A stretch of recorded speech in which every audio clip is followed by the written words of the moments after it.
el bloque de empresarios, de acá estamos en diálogo con Carlos Abel Olivera, que es director de Nova Barca. Hicimos una puesta a punto de la pesca, negocios vinculados, ¿no? También lo que hace a la conflictividad laboral. Y así, no menor, uno de los temas que también está en agenda y que se proponen, ¿no? A nivel, bueno, no solo de Poder Ejecutivo, perspectivas que se plantean en el presupuesto nacional, que de alguna forma es la hoja de ruta, ¿no? del gobierno, y las dificultades que tenemos hoy y que estamos viendo a nivel económico, como para decir, bueno, vamos a tener un crecimiento que puede llegar a ser sostenible a tasas, ¿no? que son las esperadas, ¿no? por el Poder Ejecutivo, en principio, y en esa hoja de ruta que marcó con el presupuesto quinquenal, que muchos analistas privados ven lejana. Tú, como empresario, ¿no? ¿Qué entiendes que se tiene que hacer para, de alguna forma, aportar un granito de arena a que ese crecimiento económico sea posible? Desde el empresariado. Sí. Desde el empresariado lo primero es comunicar a la opinión pública y al sistema político la divergencia muchas veces entre las expectativas y las cosas que ve el sistema político, que muchas veces está desconectado de la realidad con la que tomamos decisiones, de comunicarle la realidad. ¿Cuál es? En el presupuesto es vox populi y ya la práctica lo está demostrando que el crecimiento del país está totalmente sobreestimado. Es decir, se esperaba un 2,6, si mal no recuerdo, para 2025. Y yo en julio, que no soy un analista, sí soy economista, pero no soy un analista, no estoy en el tema, pero ya en julio, agosto de 2025 yo le decía, muchachos, esto va a ser 1,8, 1,9. Terminamos el año, no se llegó al 2%. Hoy en día los pronósticos andan rondando el 2 y yo sigo diciendo, si crecemos, va a ser por debajo de 1, si crecemos. Entonces, el sector empresarial, lo primero que tiene que hacer es, como se dice en inglés, hope the best, prepare for the worst, ¿viste? Espera lo mejor, pero prepárate para lo peor, adaptarse a la realidad y transmitir con sinceridad a la opinión pública y con valentía y al sector político, porque así lo ayudas además a tomar decisiones y no termina siendo como aquella historia del rey que estaba desnudo, ¿viste? Y nadie le decía hasta que el niño le dijo el rey está desnudo. Transmitirle qué es lo que está pasando y cómo tú estás teniendo que tomar decisiones de achique, de desinversión, de despedir personas, a raíz de decisiones que se toman u otras que no se toman. Para mí, es decir, haber hecho un presupuesto que estima un crecimiento del gasto hasta el final del periodo alrededor del 10%, con una expectativa de crecimiento tan grande, sin considerar reducción del gasto público, es decir, al contrario, creciendo, aunque aspiraba a una eliminación, una reducción sustancial del déficit, pero solo basada en crecimiento y no tomase un montón de medidas profundas que hay que tomar para que el Uruguay de verdad despliegue su potencial, es un problema que condiciona el resto de la economía, porque el Estado es el principal actor económico de un país, ¿no? Entonces yo creo que el empresariado lo que tiene que hacer es eso, prepararse para sobrevivir, porque el contexto es bastante complejo hoy en día. Yo en el corto plazo no soy optimista, ya te digo, ya a mitad del año pasado decía el crecimiento iba a ser bastante por debajo de lo que iba a ser y lamentablemente tuve razón. Y este año también hay algún experto de los del Banco Central que coincidimos ahí, andamos siempre en la punta de abajo. En este tramo, hay veces que no, pero en este tramo yo sería relativamente pesimista en el corto plazo porque tampoco veo que se estén tomando medidas de calado. Una medida de calado que tú entiendes clave. Mira, nosotros tenemos que... Hay dos grandes mercados que el Uruguay tiene que resolver, que es el mercado de la energía, que lo tiene que liberar si quiere crecer, porque ningún país crece con energía estructuralmente cara, sobre todo cuando tenés competidores en lo que tú produces que tienen energía que vale muchísimo menos, y otra es el mercado laboral. Es decir, esas son dos grandes reformas en materia productiva que el Uruguay tiene que encarar a fondo porque están en la raíz de sus problemas, ¿no? Liberar la energía eléctrica, ¿qué sería? Liberar la energía eléctrica sería, hoy en día, te pongo un ejemplo, hoy en día, si mal no recuerdo, para ser cliente libre, que me encanta la frase, pues significa que los demás no somos clientes libres, no somos libres, para poder ser cliente libre, es decir, poderle comprar a un productor de energía privado, vos tenés que tener contratado, si mal no recuerdo, más de 1.500 kilowatts de potencia, que es un disparate, debe ser menos de 100 empresas en el Uruguay. Liberar en el caso específico de la energía eléctrica es liberar la relación entre el generador, sin eliminar el monopolio o cuasi monopolio que tiene UTE entre la generación y los clientes.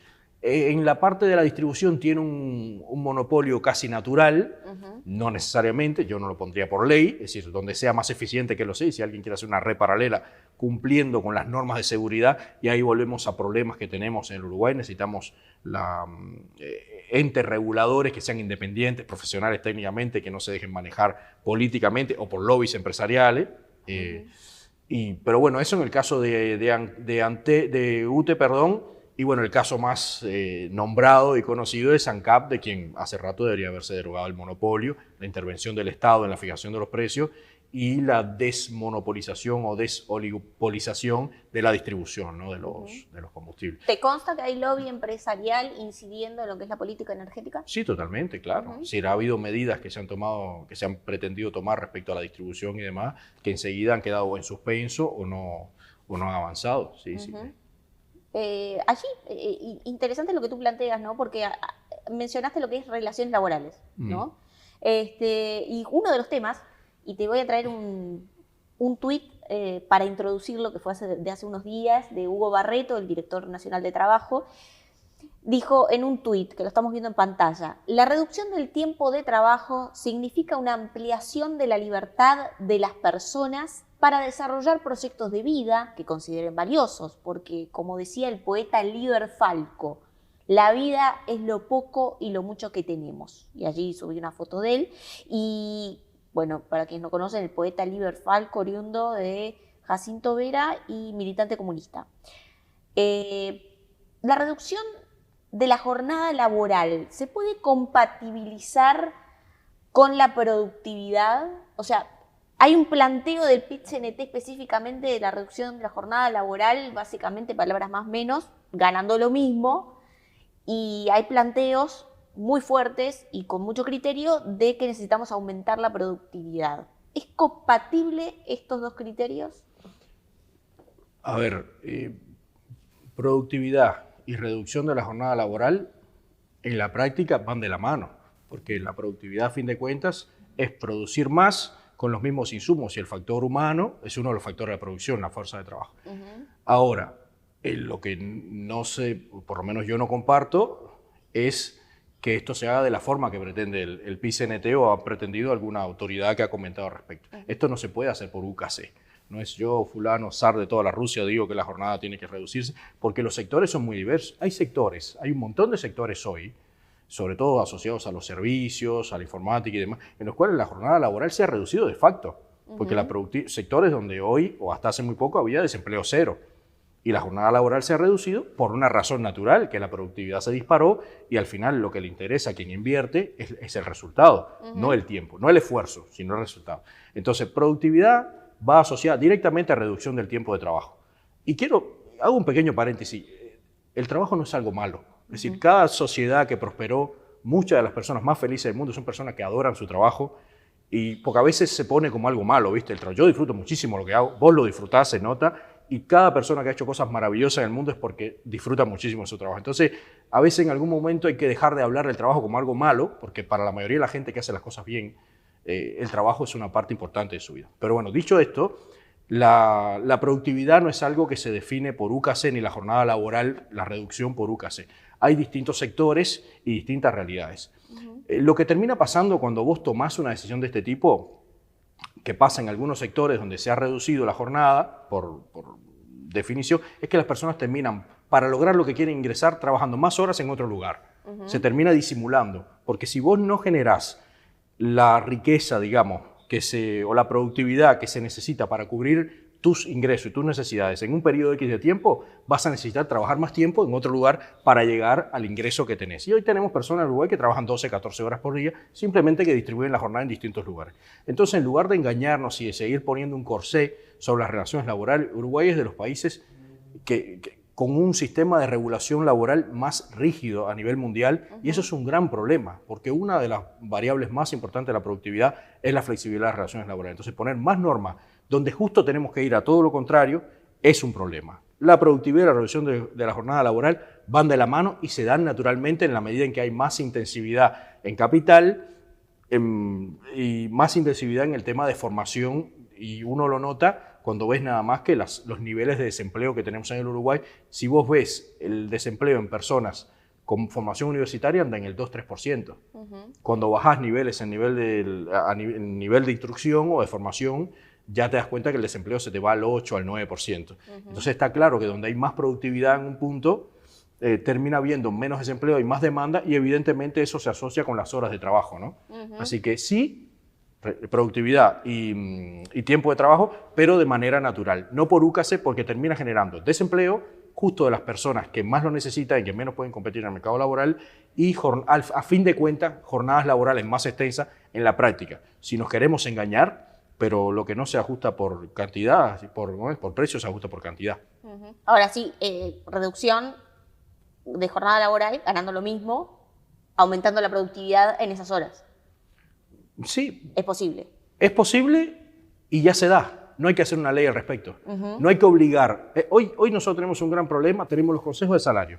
Entonces, en el consejo de salario tenemos a 3 élites: el Estado, los sindicatos ramales y las cámaras empresariales ramales, 3 grupos de élite diseñando lo que va a influir en una persona que esté en Bichadero, que va a ser lo mismo que va a tener que hacer una gran superficie en Montevideo. Entonces, ya eso es hoy un gran problema que termina generando un montón de desempleo, sobre todo en los lugares donde esa realidad que se discute allí no es la tan diversa que hay, incluso en el mismo Montevideo.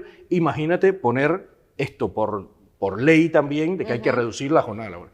Esa es la fatal arrogancia, es una gran soberbia pretender que uno puede definir cuáles son los intereses de millones de personas, porque cada realidad es distinta, y más es como el rey aquel del Principito que decía: yo ordeno que amanezca, y amanecía, iba a amanecer igual. Y aquí la reducción de la jornada laboral se va dando en aquellos sectores donde la productividad se va dando por una razón natural, ¿no? Entonces, esto va de la... ¿Queremos que eso pase? Liberemos la economía. ¿Queremos que eso pase? Permitamos que las relaciones laborales sean más flexibles, permitamos que la energía sea libre y que los precios automáticamente empezarán a bajar. Reduzcamos el gasto, bajemos la carga del Estado en materia burocrática, y automáticamente va a ser más posible invertir más. Hoy, tener un 16% de formación bruta de capital, cuando la media mundial anda en 23% del PBI, es un disparate de bajo, y el potencial de crecimiento económico está ahí. ¿Por qué no invierte la gente? ¿Por qué no invierte? No invierte por esto que te comentaba antes. Si vos tenés relaciones laborales rígidas, si vos tenés un costo de energía altísimo, si vos tenés un Estado burocrático y pesado, si vos no tenés certezas para exportar. Yo he tenido contenedores un mes en el puerto sin poder salir, y si yo no cargo, además generándome costos, si yo no cargo, no cobro. ¿Quién va a poner millones de dólares en maquinaria para después tener esa falta de certezas a la hora de trabajar? Si vos, cuando tenés, por ejemplo, una empresa con 500 empleados, como puede ser una gran industria, tenés una crisis, una situación, si tenés que despedir a 100, porque es una coyuntura, porque la economía no es así, la economía es así, y capaz que te fundes por pagar el despido de 100 personas. ¿Me entiendes? Entonces, hay un montón de variables que tienen que ver en cómo está establecida las relaciones laborales en el Uruguay, las relaciones con respecto a los precios, que terminan frenando las decisiones de inversión, porque no es por gusto que en el Uruguay uruguayos tienen más de 60.000 millones de dólares fuera del país. A veces cuando empieza alguno a pensar, no, eso hay que grabarlo, y no, pregúntate por qué esos 60.000 millones no están acá invertidos. Ahora, por ejemplo, en ese caso de que si hay que despedir, bueno, el despido está contemplado por la ley de que hay que pagarlo, ¿no? Claro. Bueno, eso no es así en todos los países del mundo. Entonces, pero ahí se perderían derechos. Se pierden derechos que terminan, porque lo que termina siendo la indemnización por despido es generar un derecho, un activo para quien tiene empleo, pero no piensen en el que no tiene empleo, en ese 7-8% del país que quiere trabajar y no lo tiene. Hay soluciones como la mochila austríaca que se han generado para que una empresa, si tiene que tomar decisiones de despido, no se funda, si tiene que tomar decisiones grandes, ¿no? Como dice en inglés, easy to fire, easy to hire. Es decir, si es fácil despedir, la gente contrata más. En el Uruguay, como se da en otros países, cuando el paquete de protección, como bien tú dices, de derecho de la persona empleada es muy grande, se convierte en una contingencia para el que emplea. Y dice, yo me cuido muchísimo de emplear cada persona, porque cuando contrato a esta persona y pasa el periodo de prueba, puedo tener un tema grande si tengo que despedirlo por cualquier razón, ¿no? Ahora, ahí quizás ahí hay un punto un poco álgido para lo que es la idiosincrasia y el estado de leyes y de relaciones laborales en Uruguay, que es también destacado en el mundo, pero quizás el tema costos se puede atacar por otro lado, porque, por ejemplo, las cargas sociales, ¿no? Que es una queja muy sostenida por parte del sector empleador. Sí, nosotros lo que tenemos que entender, lo que tenemos que ser es maduros como sociedad. Lo que no podemos es esperar como sociedad que el olmo de peras. Tenemos que entender cuáles son los trade-offs. Nosotros pretendemos tener un marco regulatorio en materia laboral o de costos de seguridad social o de costos de despido o de costos de juicios laborales o de negociación colectiva, de fijación de sueldo, que estamos entre los más rígidos del mundo. Bueno, si pretendemos mantener eso, entonces vamos a vivir, como pasa por ejemplo con el sur de Europa, con tasas de desempleo de entre un 7, un 8 y un 10%. Entonces tenemos que asumirlo como sociedad. El desempleo juvenil del 25%. Si eso es lo que quiere la sociedad, lo entendemos, ¿no? Es decir, lo asumimos, ese es el trade-off.